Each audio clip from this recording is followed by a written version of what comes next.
Welcome to Transformation Talks, the podcast where we sit down with coaches, thought leaders, creatives, and more to get their insight on the 2 lessons that changed their lives and might change yours too.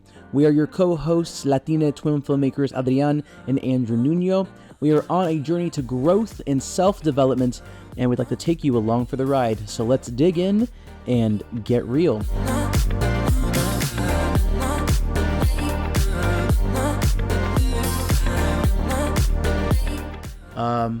All right, we're doing this. We're actually creating the first episode. Now. We are in this now. Yeah, we are. How you doing, bud? I'm doing good, man. I'm doing good. Sun's out. Really good weather outside. I'm in a good mood, and I'm really excited to get this going and to lead off with our lessons. What better way to start this podcast? I've been wanting to start this podcast for such a long time. And I know we've also been struggling for the longest time as to what kind of podcast should we do. Yeah, and we had a lot of ideas. I know we had one former one, it was Dos Nunos, which was talking about film and marketing, film marketing and PR. But I knew that we kind of felt like we were being pushed or pulled to go in a different direction. And I remember we were literally on a walk one night throughout the streets of Chicago, and you told me about this idea, because I knew I wanted to do something about self-development and growth, and then you suggested this idea of doing kind of transformative conversations, and I really liked where you were going with that. Yeah, because I feel like the best talks I've ever had with people, the most memorable first impressions I've ever had with people, it's not really when I'm what's your favorite sports team, or what's your favorite movie, very surface level things. It's tell me about the moments that made you who you are. Let's really dig into what has happened to you in your life. What has occurred to you? What lessons did you learn that formed who you are today? Yeah. And I get it. That's a really tough thing to do, to try to distill your life into 2 lessons. And for us, for this first episode, we're actually going to have to do just one each, which is really, really hard to do. But yeah, I mean, when you really think about it, there definitely are these pivotal moments that occur in your life, things that happen to you that really you learn it, and it sets your life on a different trajectory. It sets you on a different path. And those are the talks that I look forward to having on this podcast, whether we're speaking with entrepreneurs, creatives, you name it. I really look forward to having these, exactly the name of the podcast, these transformation talks. Yeah, no, absolutely. So I guess we should just dive in then, shall we? Yes. I know normally we read the bio of the guest that we have on. It would feel a little weird if we read our own bio. I mean, yes. I guess maybe it's appropriate, just so that way whoever is listening to this is just who are these 2 identical twins talking right now? So I guess, Andrew, you can then lead us off and read the bio then. Yes. So we're literally just taking this bio from our website. Just a quick little preview of who we are, especially since we're going to be your co-hosts for this. I figured, be helpful for y'all to know who we are. We are the Nuno twins. We are a duo of content creators, filmmakers, producers, and actors from Chicago, Illinois. With over 12 years of filmmaking experience, our work shines a light on underrepresented topics and communities. We directed and produced a short film on mental health entitled Little Things, which achieved recognition from film festivals in Portugal, Ireland, and took home the Grand Jury Prize at the Southern City Film Festival in Aiken, South Carolina. Our most recent project, which we co-created with our good friend Lauren Lugo, the Latino web series Bordered, premiered its first season in November 2021 on the Emmy-nominated platform Open Television, and thus far has been the recipient of a Telly Award and has been selected to screen at Miami Web Fest, LA Latinx Film Fest, Melbourne Web Fest, in the official Latino Arts and Film Festival, where it won Best Actress in an Episodic, and Adrian over here was nominated for Best Actor in an Episodic. In January 2022, Hip Latina named Adrian and I 2 of 10 Latinx filmmakers you should know about, And in December of last year, I actually won my very first Emmy. Yeah, you did. Thank you. I appreciate you being the hype man. I appreciate the energy. For a show that I produced through my job with Light Switch Video in collaboration with The Advocate in New Orleans, entitled Mardi Gras for All Y'all. If you want to know more about that, there's a YouTube video you can go and watch. Yes. And if you want to know more info about us, feel free to go to nunotwins.co. You can look at our project that we've done, learn some more info about us, and you can stay tuned for upcoming projects that we will be doing. Exactly. So yeah. There we go. There you go. That's a quick little snippet of Yes. our history. Yes. And now let's get to the transformation part. Let's get to it. Let's just dive right get to in and really talk about these lessons that transformed us, or in this case, the singular lesson, to the best of our abilities, the singular lesson that did transform us into who we are today. And so, Adrian, you will lead us off here. I guess I will. I guess Yes. it makes sense. I was born first, so maybe I guess I should go first. I mean, Yes, 45-second difference, but it still holds up. absolutely. So, Adrian, what is the one lesson or idea you learned that has changed your life? Yeah. What transformed you? I mean, there are so many lessons I've thought about in my life that I could put down for this. But I think the most applicable one that comes to mind for me, and the one that I've really learned to start embracing these past few years, ever since I moved here to Chicago from the suburbs. We grew up in a small suburb called Crystal Lake, which is about an hour and a half northwest of Chicago. And that lesson is learning to embrace the F word, failure. Because growing up, I really just embraced this mindset that, like, I could not fail. Failure was not an option. I had to just really put myself headfirst into everything. And even when I was struggling, with academics or a project I was working on, I felt like I put so much pressure on myself that, like, was just not helpful at all. The idea that, like, if I didn't hit something right on the mark, that I failed, and that I was really, really hard on myself for being a quote unquote failure at things growing up. But the more we got into doing creative projects, and the more I learned about myself, and I moved out here to Chicago, the more I learned that failure is just part of the process. Failure is how you get redirected to the things that are meant for you in your life. And I think it was then that I realized that in order for me to really just start embracing failure a lot more is to fail a lot more and to be comfortable with that. And it was really hard at first to just know that, like, when you go and, like, submit a project to a film festival, or go apply for a job, or have a talk with your manager about a project you want to work on, or even getting out into the dating world, like, that all comes with a risk of you likely falling flat on your ass or falling flat on your face. And so often we're just so scared of failure, of just, what if I fail? What if I fall on my ass? What if this doesn't work well? Mm-hmm. Like, I really learned to understand that, like, yes, there is a chance you could fail, but what if you don't?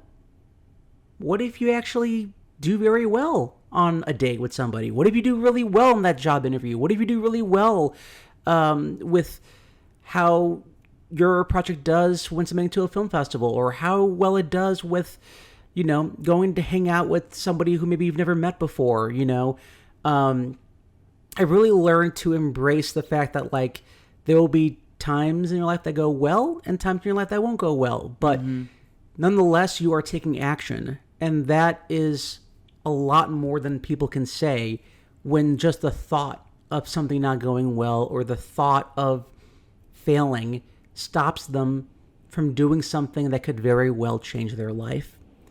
And so that's what I really learned to embrace these past several years. And I'd say that that's been the one thing that's kind of transformed my life and has really allowed me to just learn more about myself, and and most of all, just to take chances, be more risky. Yeah. Because before coming to Chicago, I was not like that. I was very calculated. I was very playing it safe in terms of a lot of the things that I was doing back when I was not living here in Chicago. So Yeah. that's what I would say is my lesson. Yeah, and I'm really glad that you chose the word embrace, the embrace failure, because I think it was you who told me this. I forget who exactly was the person that said this, but you told me that this person said that if you risk enough, you're going to fail. Not that there's a marginal risk, not that there's a chance that you will fail. You will fail. Oh yeah, I think You will fail. I think it was a Brene Brown video I showed Brown, okay, you. yeah. Where Yeah. she was talking about like failure with like these CEOs and these like corporate industry leaders, and they were just like, "Well, I'm sure we mitigate the risk for this." That like, no, you're not listening to me. It's not Yeah. if you're going to fail. It's when. It's when you're going to fail. You're going gonna to fail. But then they're still like, but I think if we mitigate the risk by doing, and it's like, no, you're not listening. You're not understanding. Like failure is an inevitability of the ambitious. Whether it's with your job, whether it's with a business you're starting, or a hobby you're taking on, or a relationship that you're trying and you're just going for it.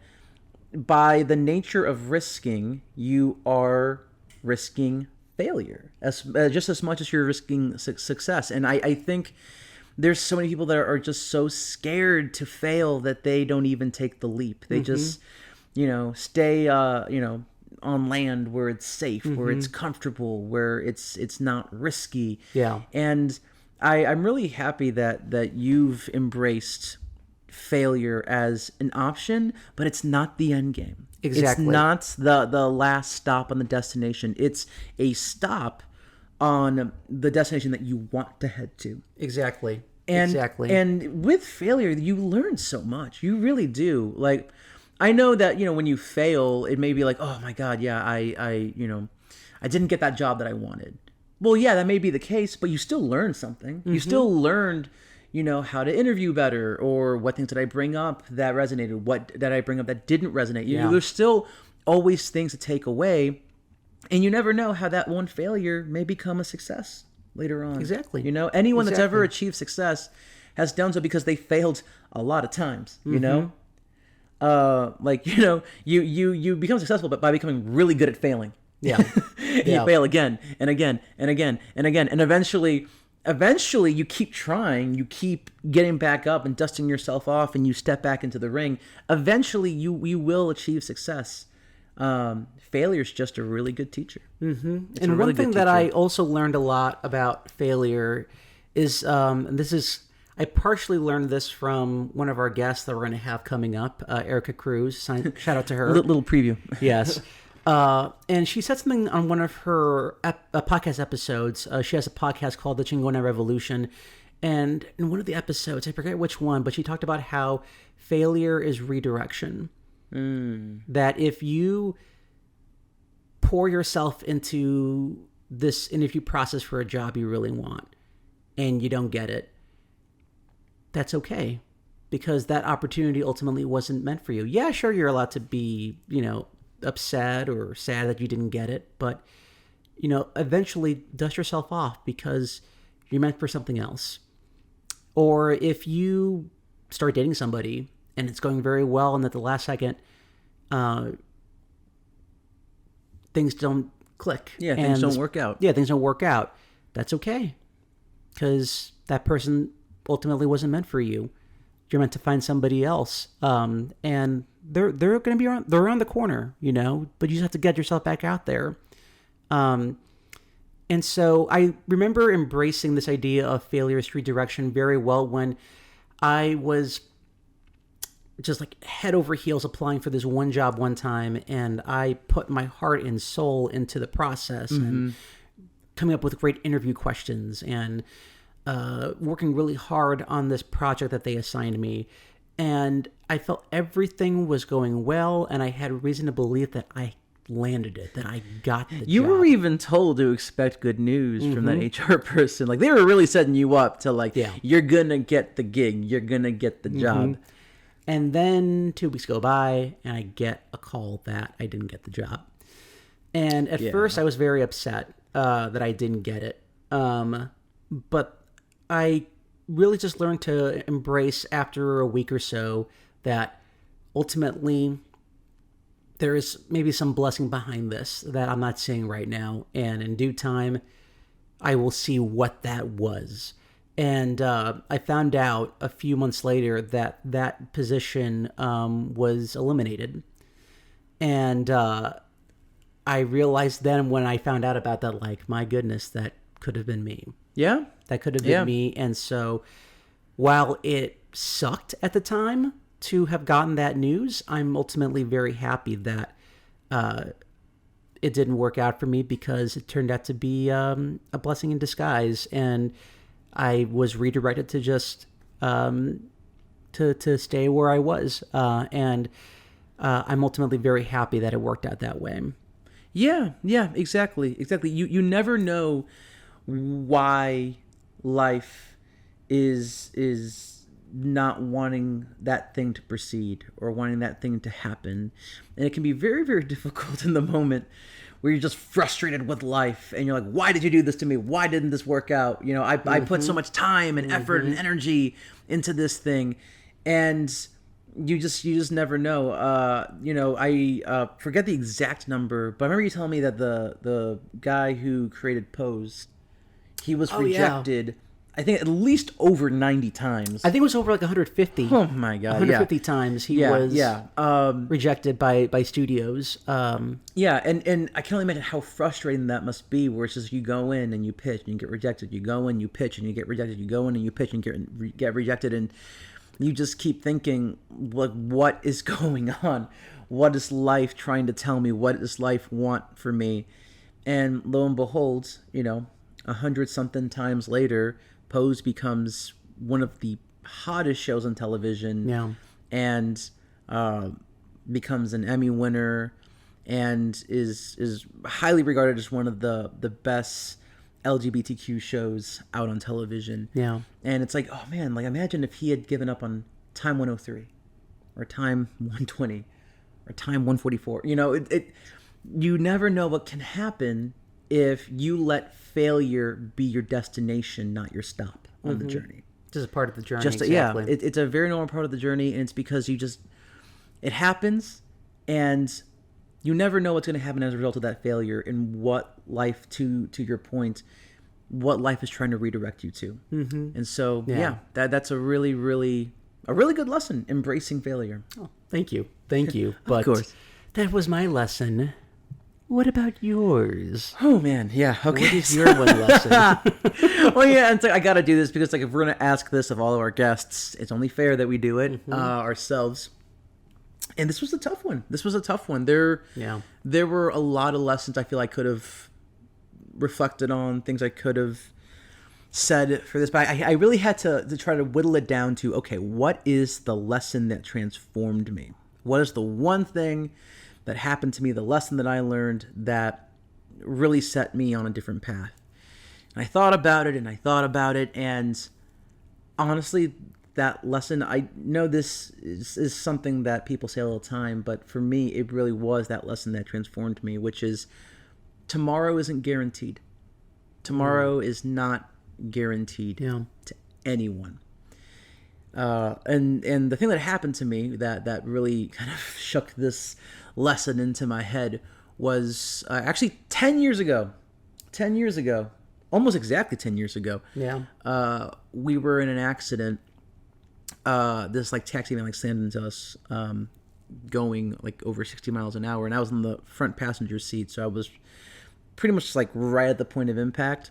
And I was on my phone, so I didn't tense up, so I just went with the motion of the crash. And when the firefighters came and they came to my stuff, I couldn't even leave the car because the car was, the door was just bent inwards, so I had to wait for the jaws of life to get me out of the car.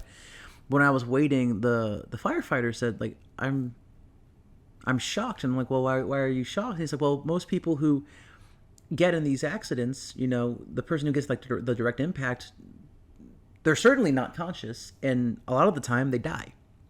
Which in hindsight, it's not exactly the thing you want to Yeah. hear from a firefighter Yes, when you're from a public when- safety professional. Yeah, when you're still in the car, granted. Yeah. But hearing that scared the shit out of me.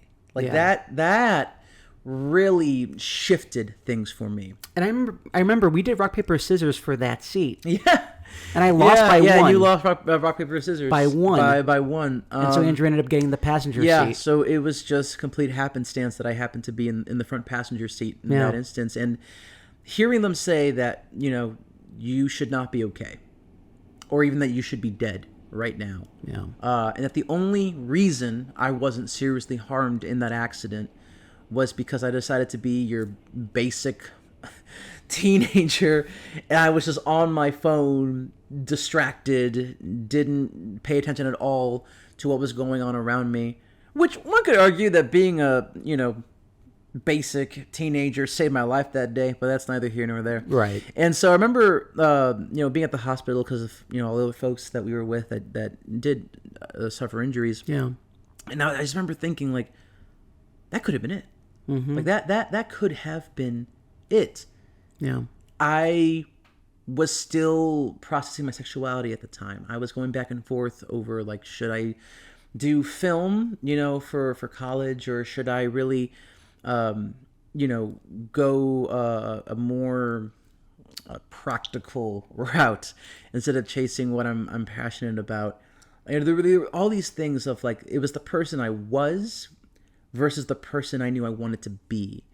And knowing that accident could have been it, that the life of Andrew could have been done at That day. 17 years old on that day, it scared the fucking shit out of me.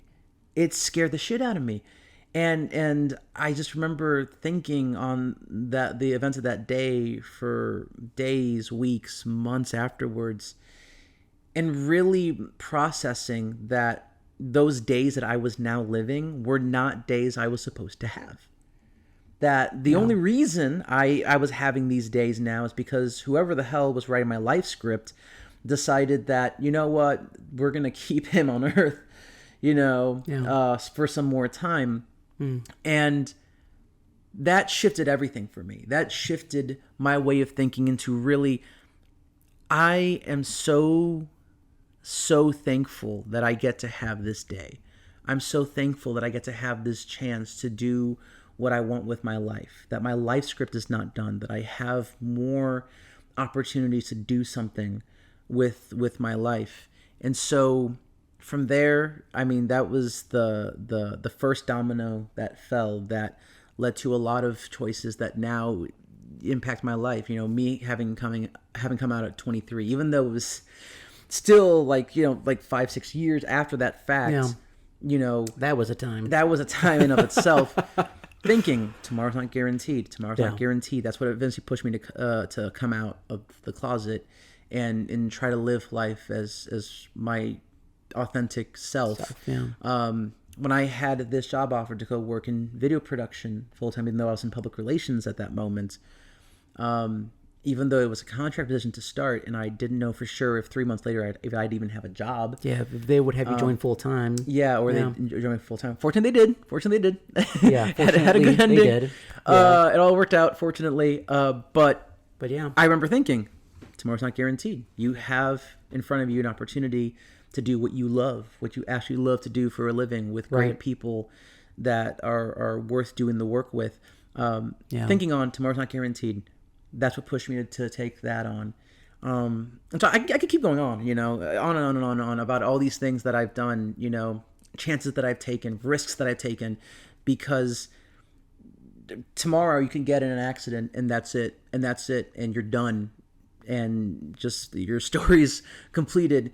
And I just really realized that, like, that 17-year-old version of me still processing the immediate after effects of that accident, I didn't want to just let another day go by where I wasn't trying to seize life in all the ways that I know that I could. And so, yeah. And so kind of going hand in hand with that, also just the gratefulness that I have towards life, in just not only being able to live another day, but the things that I get to be surrounded by. Yeah. I know that there have been times where like my optimism almost annoys you a little bit, where, like A little bit, I'll be honest. like you're having kind of a day, and I'm just sitting here like like the birds and the trees and everything. But it's fueled very much by that tomorrow isn't guaranteed. Literally these past 10 years that I've had weren't supposed to happen, but for whatever reason they did. My very existence as a twin, where they thought they were gonna get one kid, and lo and behold, they got the 2-for-1 special. I'm born first, and then Andrew's like, I want to exist too. And so I just carry a lot of gratefulness and a lot of just thankfulness that I get to have this day. I get to do something with this day, and I get to really try my best to make the most of it. Because, and bringing it full circle, tomorrow isn't guaranteed. Exactly, and that's a really good lesson. Tomorrow is definitely not guaranteed, so make the most of what you can today. And I know that when people think, make the most of today, they think like, go out and do like a 10-mile jog or go and do like the entirety of a passion project you want to do. But one thing I also learned a lot is that your best looks different every day. Yeah. The way you make the most of every day looks different every single day. But as long as you can make the most of every day with whatever circumstances you have, that's the most important thing, and that's one thing that I would add to. Yeah, and I'm really happy that you brought that up, because I don't want people to think like, oh, even the shitty days are great. Like, no, the shitty days are still shitty. Don't get me wrong. The shitty days are shitty. Shitty days are still shitty. I'm not gonna like, if I were to like lose my job, be like, today's a great day. Like, no, you lost your job. Like, accept that, I would be a little concerned for you if that was your thought process. When you lost your job. Yeah, exactly. But I'm still thankful even for the bad days, because the bad days teach me to appreciate the good ones. And I'm just happy that I still get to be around to even experience a bad day, because whether you're experiencing good emotions, bad emotions, you're still living. And I know that even when the bad days happen, there are still good days ahead. Yeah. And you can't take the good without the bad. And so even in those bad days, I'm thankful that I get to still experience life. And it just makes me all the more excited for the good days that are to come. Exactly. No, exactly. So, in conclusion, the key takeaways today from today's episode, from my end, it's learn to embrace failure and not be afraid of it, because the more you embrace it, the more you will have failure, and the more you'll find out that it's actually not too bad. And those are the stepping stones that will get you to where you want to go, wherever that may look like for you, and whatever that may look like for you. And then for Andrew, yeah, for me, it's tomorrow's not guaranteed. If there's something that you are holding back on, whether it's starting a hobby or starting a business or taking a chance on that person that you want to date, but you're so scared of like things not working out, or for whatever reason you just don't want to take the chance, tomorrow's not guaranteed. You could die tomorrow. You could die tonight. I mean, none of us know anything about what the future holds for us. And so take that chance, live authentically, do the things that truly make you happy, being surrounded by those who make you happy, because you never know what's going to happen. Yeah. And I would really hate for someone to feel so much pressure to live their life one way, for them to pass, only to realize that the life that they were living was not truly the life that they wanted to live. So chase your passions, chase what you genuinely want in life. And so long as you do that, whenever life decides to cut you off, you can at least take satisfaction that the life that you lived, whether it was 30 years, 60 years, 120 years, that you lived those days exactly as you wanted to live them. It is better to live life saying, oh well, than to be at the end of your life and say to yourself, what if? Ooh, that is a soundbite. That is a soundbite. I literally did not plan that. It just Yeah, popped no. out. But I'm like, that's so applicable. Mm-hmm. Like, Yeah. at the end of our life, or like even in our life now, we just have regrets of things that we wish we would have done, you know? And so I really want to try to live my life and have less of those going forward, and just really take the chances that, believe me, scare the shit out of me as they would likely anybody. Mm-hmm. But I want to be able to say, oh well, instead of what if I did this? What would that have looked like? You know? Exactly. Yeah. Exactly. Thank you very much for tuning in to Transformation Talks. We hope this podcast has brought you insightful conversations, laughter, and a deeper understanding of the human experience. If you enjoyed this podcast, please consider leaving a review and sharing it with your friends, family, and fellow truth seekers. Remember, it's okay to be real, to be imperfect, and to navigate the messy and beautiful journey of life. So thank you for joining us on this incredible journey, and until next time, remember that you have the power to transform your world. Thanks again, everybody. We'll talk to you again soon. Take care, everybody.